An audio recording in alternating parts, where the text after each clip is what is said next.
Hey guys, good afternoon. So I'm taking a hike.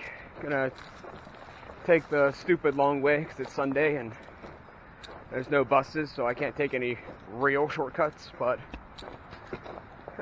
figure I'll take the super long way. It's already kind of late, but it's fairly nice out, so it'll be fine. This episode I'm probably going to post in a couple of days.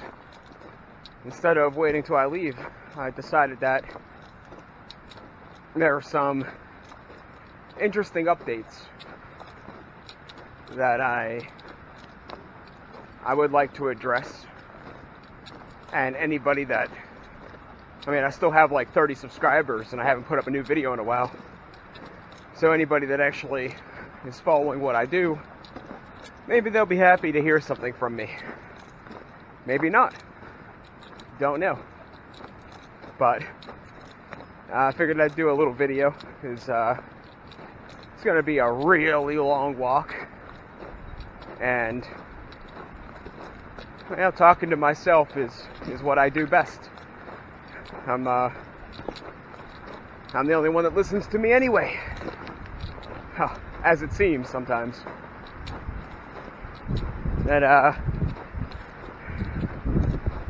So I don't really know what exactly we're going to talk about. Of course, I'm going to discuss the whole trip. As it stands, I got all my equipment, mostly, and I got it waterproofed. I had it set up once, I got it pretty much ready to go. There's still a few items I wouldn't mind having. I'm still on the fence about protein powder because unless I find a better way of carrying it, it's really kind of expensive and it's really kind of bulky. I think it would be an insanely good thing to take along, but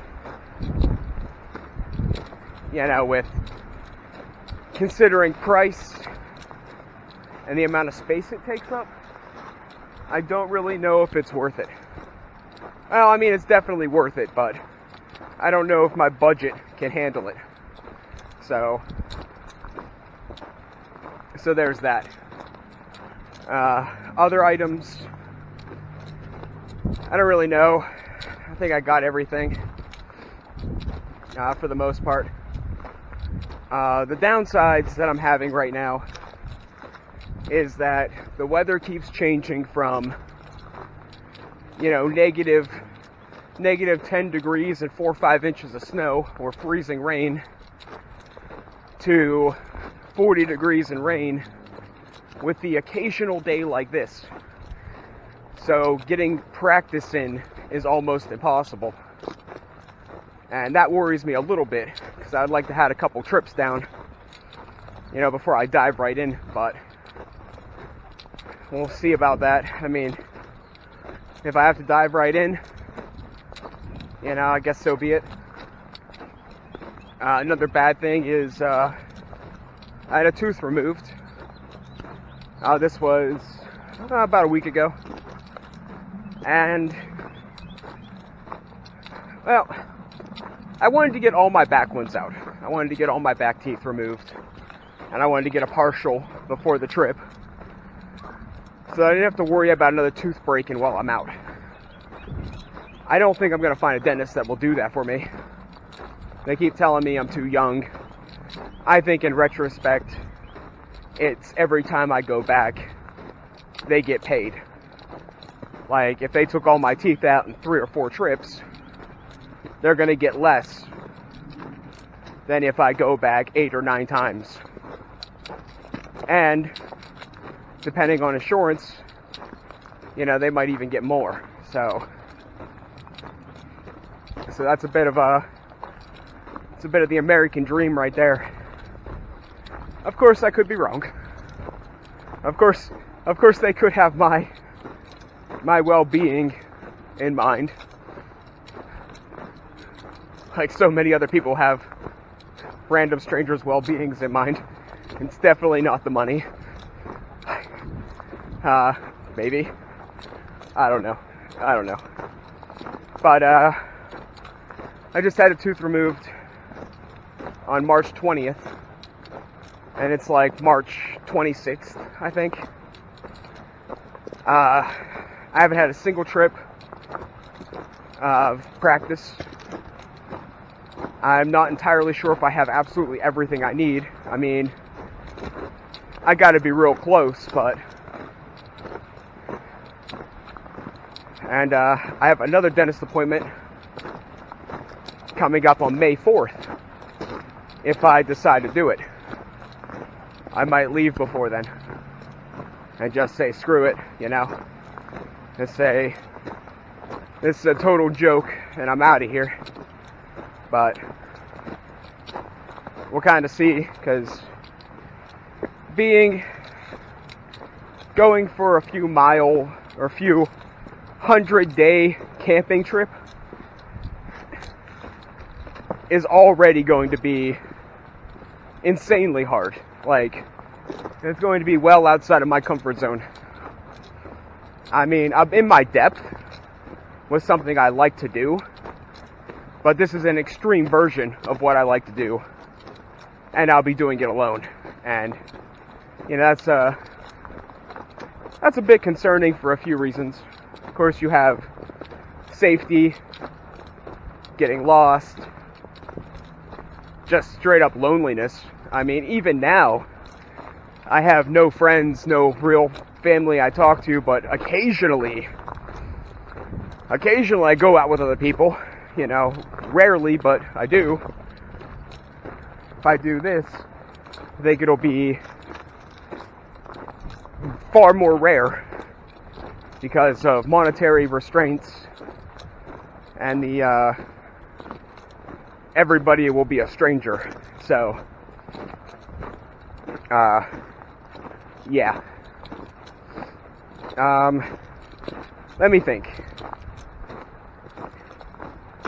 I'm still trying real hard to stick to my guns and leave this year. But I am already putting a plan in motion for next year. Because just without the practice, without my teeth being fixed, I don't have a comfortable amount of money. Like, I'm just... The biggest worry I have isn't leaving, really. It's more of never leaving. Like, if I make excuses not to go, they might be really good excuses. But if I make excuses not to go, I might never go. And if I never go, then I'm going to spend my whole life here looking back to like, wow, how did my life get this way? Why didn't I do something with my life? How come everything I worked for got taken away from me? You know, I'll be like I am now, except wrinkly and old, and probably even more bitter. But, you know, some people say that's life. I say it's dictatorship.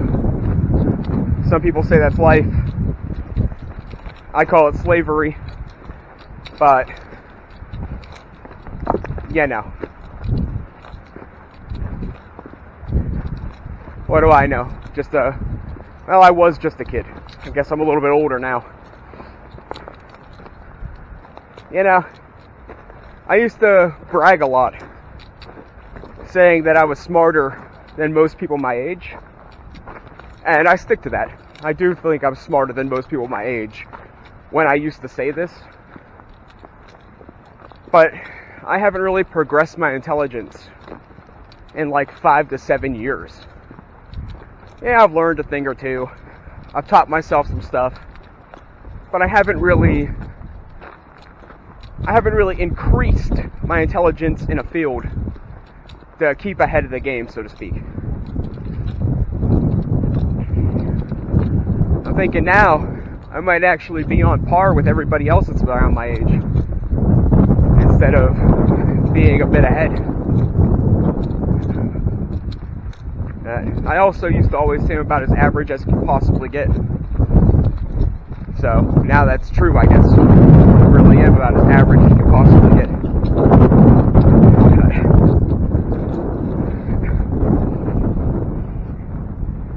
And again, I don't have much to compare it to anymore. My opinions on things are a lot more biased now that I have less to go on in comparison to real life, talking to real people. Anyways, where was I? Yeah, so I'm trying to stick to my guns about leaving this year. I really am. I really want to fight for it. I really want to go and be done with this. Like, I know nothing's going to change. I could be here for 1 year. I could be here for 40 years. And either way, I'm going to end up dead, homeless, or in prison. So I might as well go.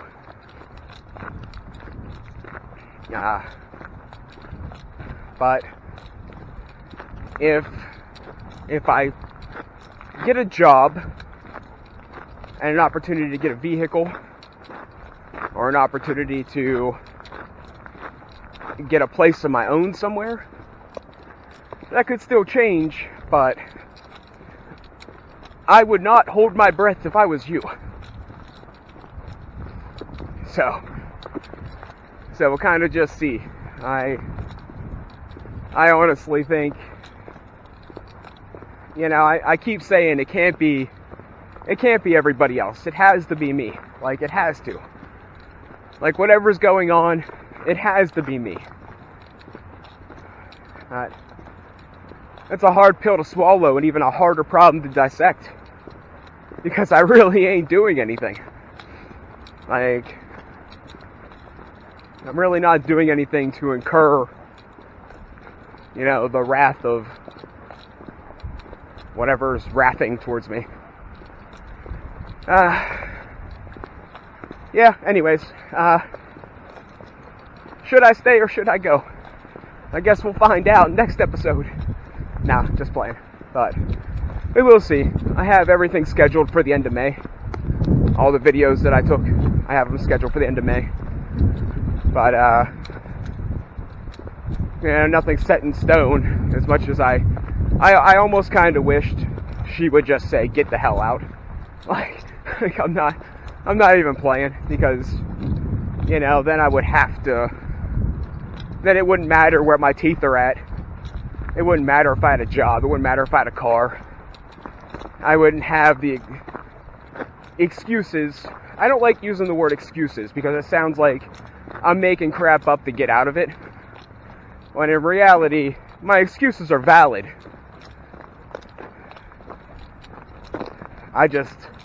It's one of those things that I'm so torn. I want to go, but at the same time, I have a really good feeling of how bad it's going to be, and makes me a bit more concerned. And then I think about all the little tiny problems.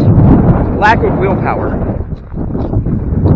That's one of my big problems. Lack of willpower and overthinking. Like,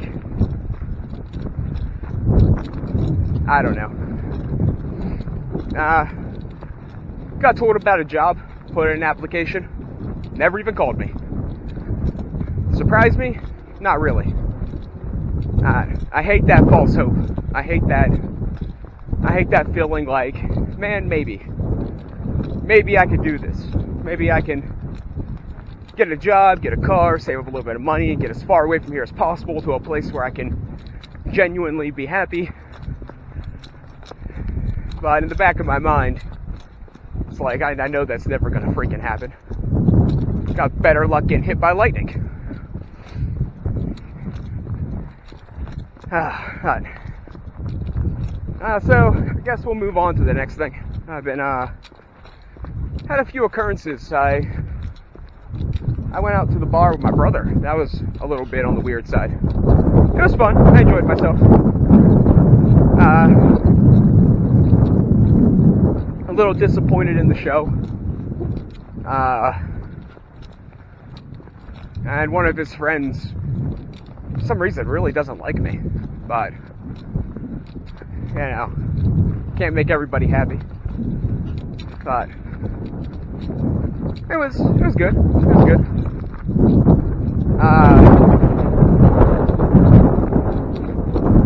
Recently met up with an old friend of sorts. He had me kind of tour guide to people from out of state. Showed him the Eagles. Showed him the waterfall. You know, just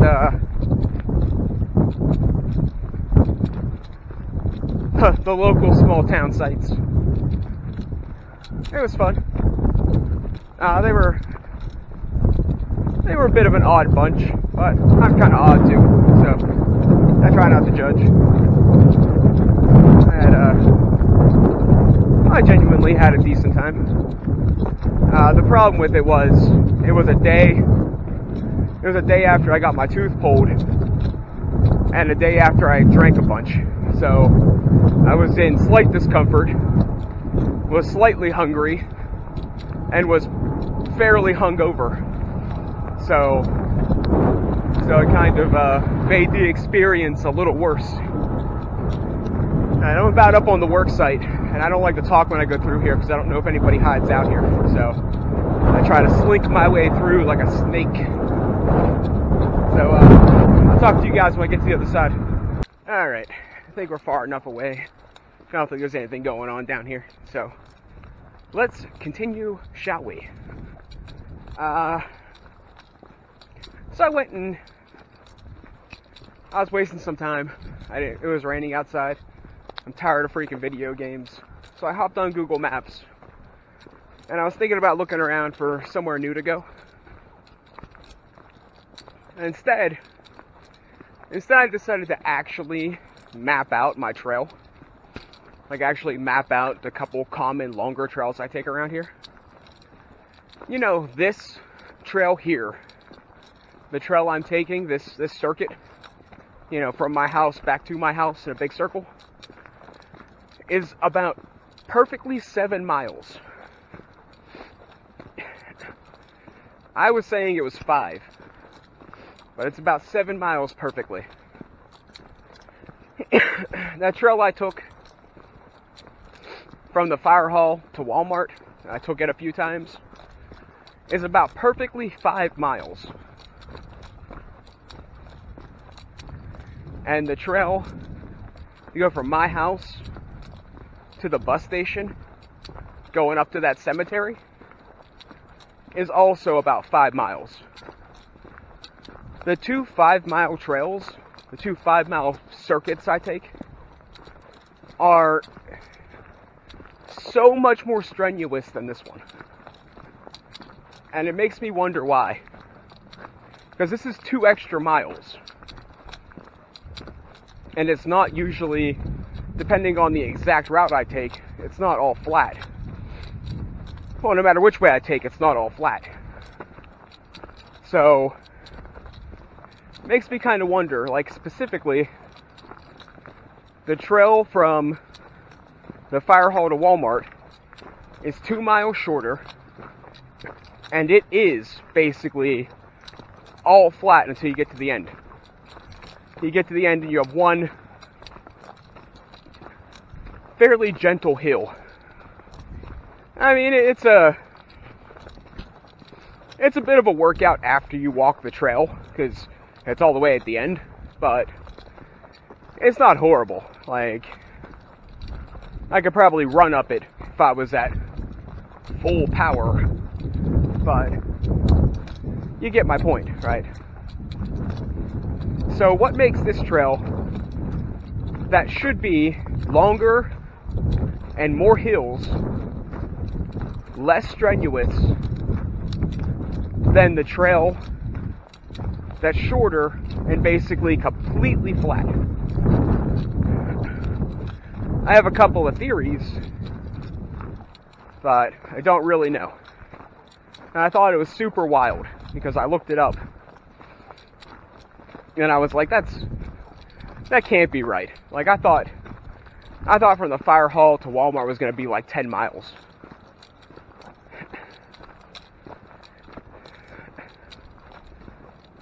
That really gets me because it's so much shorter and so much more flat. But when I walk that one, by the end I feel like dying. When I walk this one, there are times that I take a walk later on the shorter trail just because. It really gets me. I wanted to mention it because it just gets me. And then the trail that goes from my house to that graveyard, then to the bus station, is really bad and uphill. And that one even feels, that one's pretty stressful too. I don't know, maybe it's because I know this one so much. Like I've done this so many times. Maybe it's because the flat one is so flat and boring.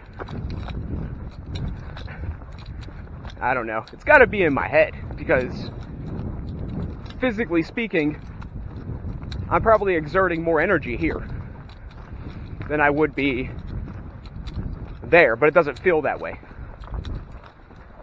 Alright, that's enough of me. That's enough of me trying to break down my walks and trying to reason it and science it out. It is what it is. Now we move on to the next thing, I guess.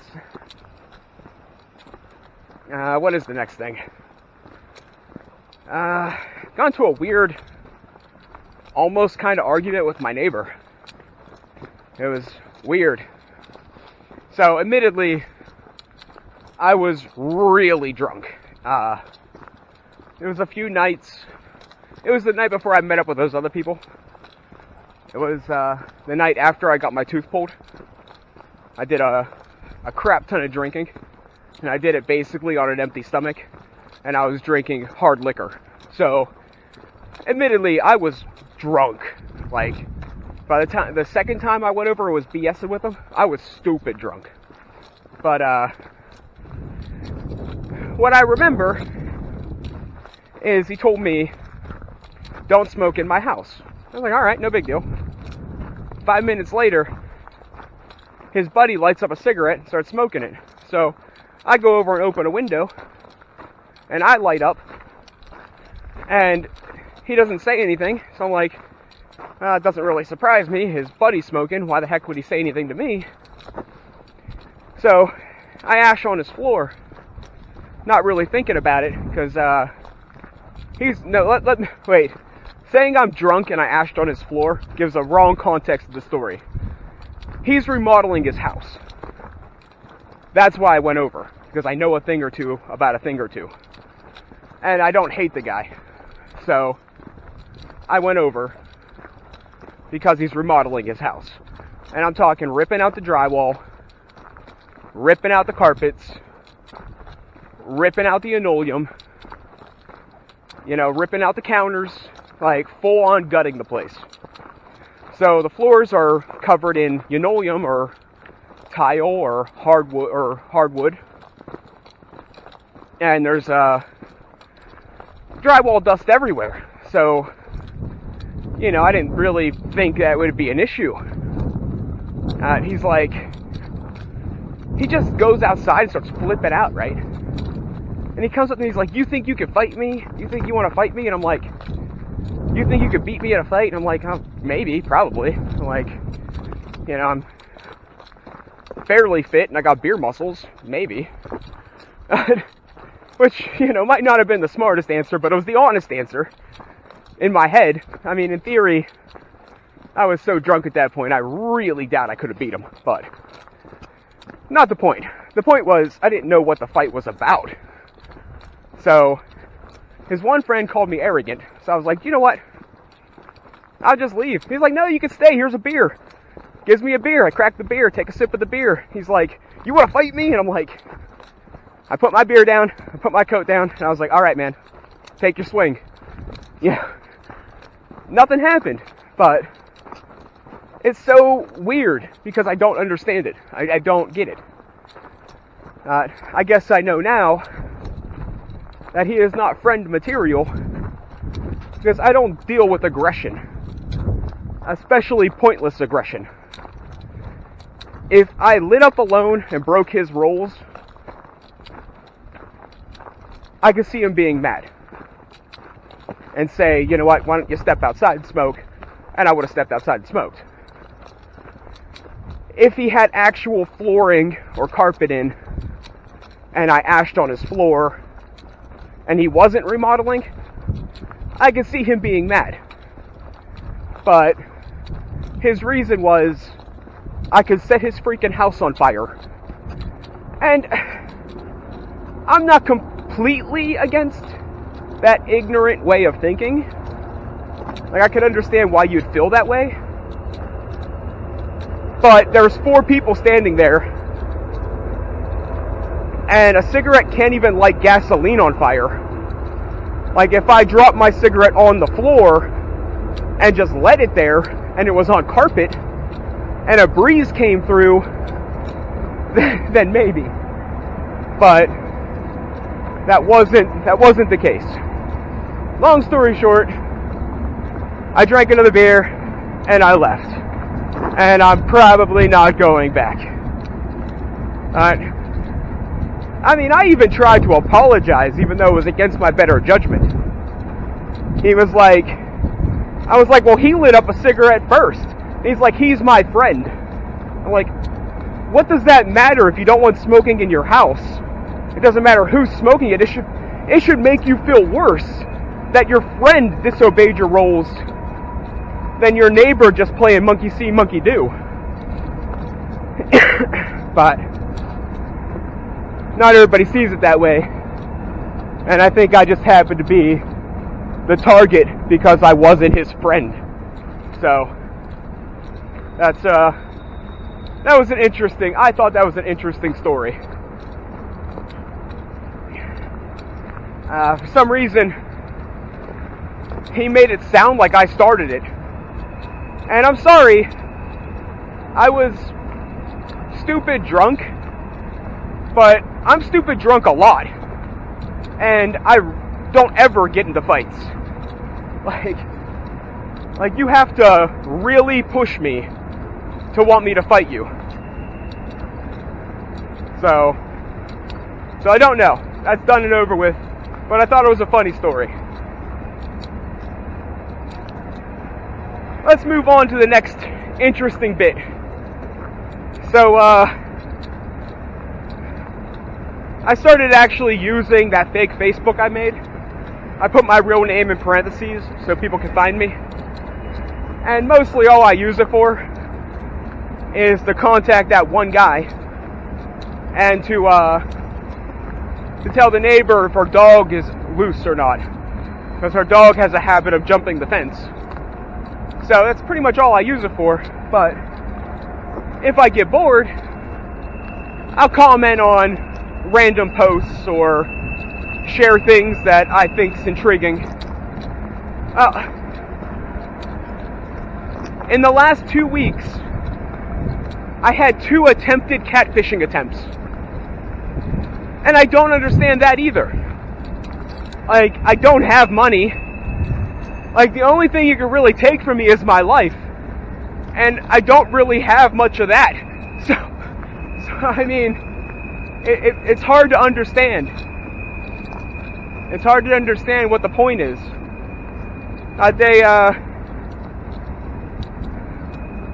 Because I'm so guarded, untrusting, and skeptical of people, I do reverse image searches on people if I don't know them. And these 2 chicks are using photos of some model. And I mean, I try not to think, why would a girl so beautiful want to be with me? I think that way, but I try not to affect the way I act. So, I do think that a lot, especially when somebody that is literally a model messages me. Now, of course, they use pictures that don't look super flashy, But anyways, the point is, when I get a message from a girl like that, I'm like, I instantly think, well, what the heck could she possibly see in me? And I try not to let that affect my attitude, and I talk to them like they are the person they say they are. But at least I try. It just shocks me. It really does. On how many people catfish, and I don't know why.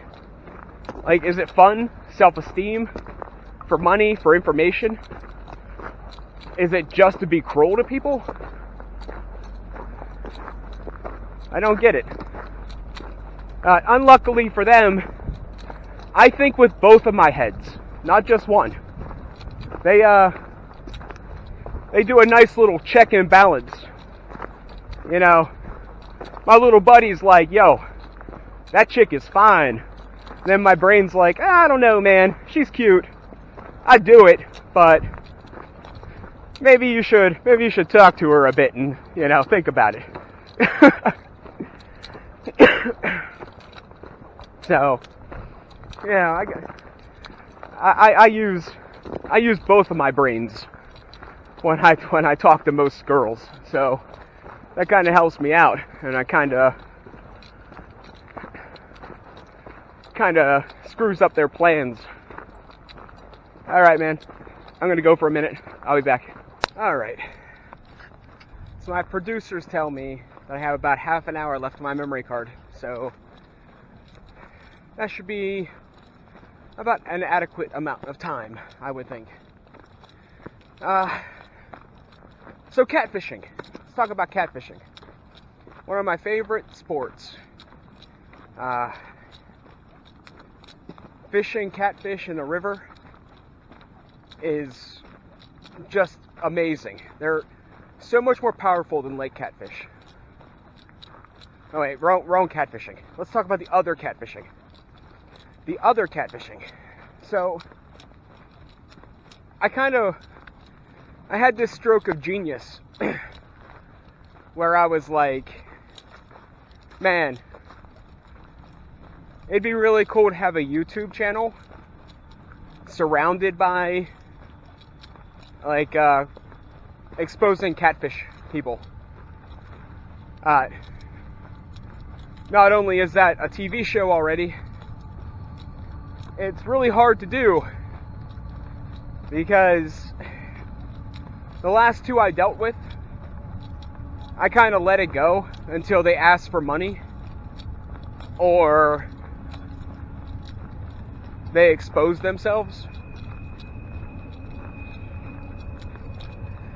Like, I kind of made a sport out of it. And I think it'd be really cool to have a YouTube channel like that. But the problem with it is, catfishing in and of itself is probably one of the scummiest things people can do. It's a huge lie. You're pretending to be something you're not to either trick somebody into accepting your physical appearance or trick somebody into giving you money or information, or you just do it to be a jerk. But with society the way it is, I almost kind of understand why some people do it. Like I said, I'm like as average as you could possibly get. Like, I don't think there's too many more human beings that are more average than I am. So, let's say I wanted to hook up with Mila Kunis. Wouldn't have a snowball's chance in heck. And so let's say somebody far below average wants to hook up with me. I try to keep an open mind, but there's some things I don't cut corners on, I'm straight, so any homosexual male that wants to hook up with me has zero chance. I am fairly active. So if you're 300 pounds, you know, I'm probably not going to go for it because you're not going to be able to hike like I do. You're not going to be able to do what I do. So, yeah, I kind of understand why they do it, in a sense. It's another flaw in our society, is what it is.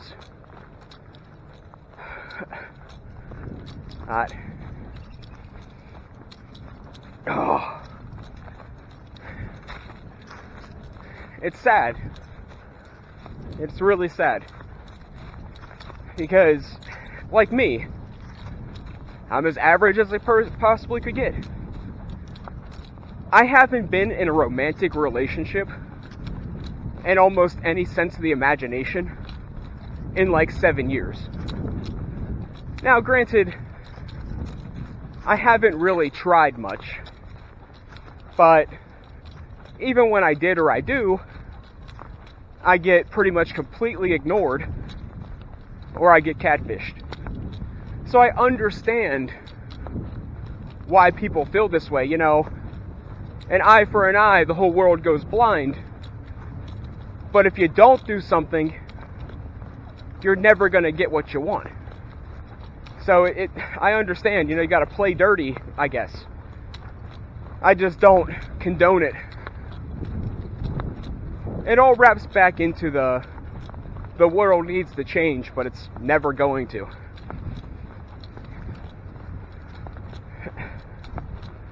It's really honestly sad.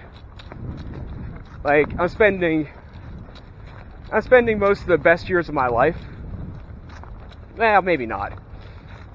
I had a lot of girlfriends when I was younger, like from like 19 to like 24-ish.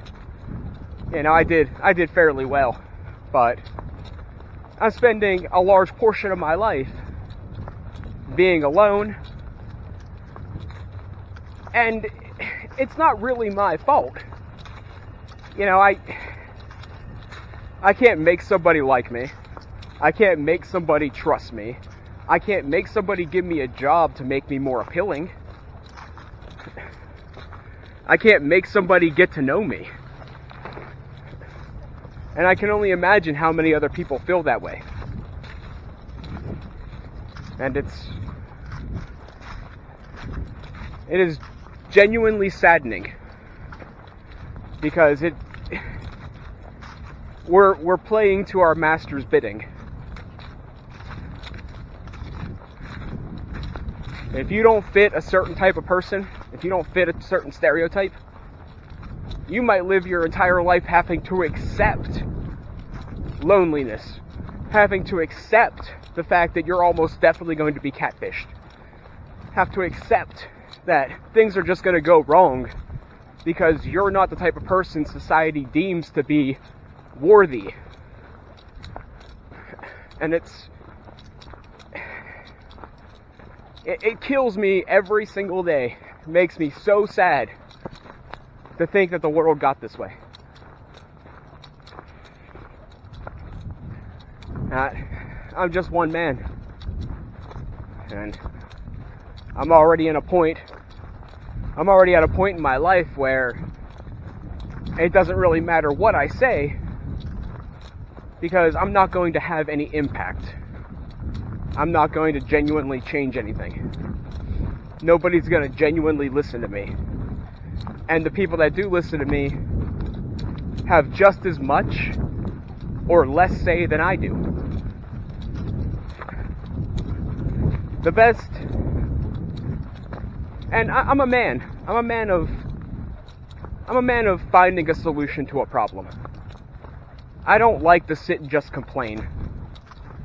But in my infinite wisdom and infinite knowledge, my over-the-top bravado, my best outcome, my best reasoning, my best solution to the problem is for everybody to just stop. That's pretty much the best solution I could possibly come up with.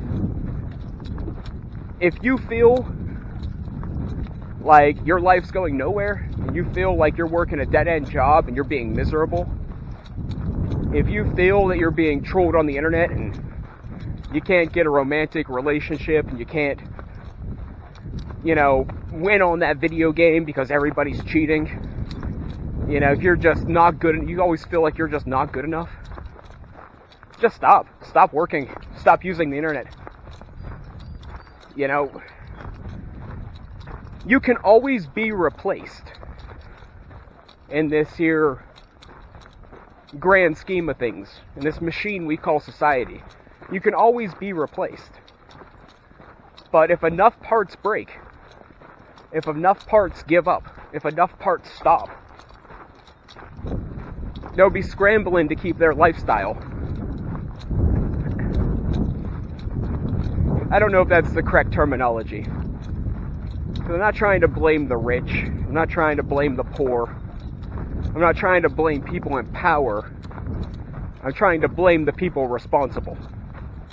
Because there are rich people that are downright miserable, and they're being milked for everything they have. Just... My solution would be everybody just stop until the world has a sense of a reset. Wealth is distributed, jobs are distributed, our needs and wants are reevaluated, and everybody gets what they deserve, rather than, being born into it, or like the guy that made millions on the pet rock. Like, good for him, he came up with something and people bought it. But is that retirement worthy? And it's just an example. There's so many things that meet this criteria. Like, I think doctors and lawyers, well, most doctors and most lawyers are paid far too much. But in the same light, you got football players, soccer players, rugby, whatever sport it might be, making 10 times what a doctor makes. Is entertaining the rich, entertaining the more wealthy, entertaining the people that have more time more important than healthcare? It baffles me. It really does. Because all these things seem so simple. And I know we were talking about catfishing. And I know I got off topic.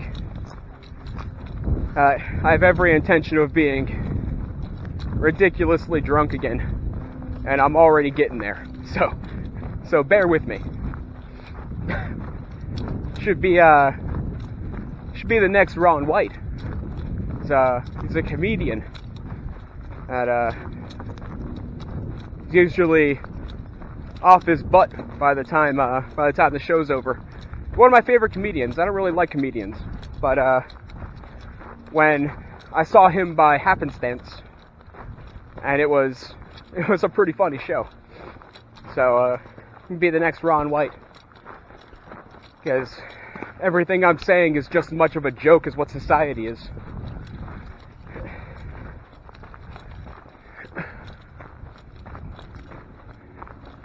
Alright, I'm to the big annoying hill. So I'm going to get off the camera so you guys don't have to see me die.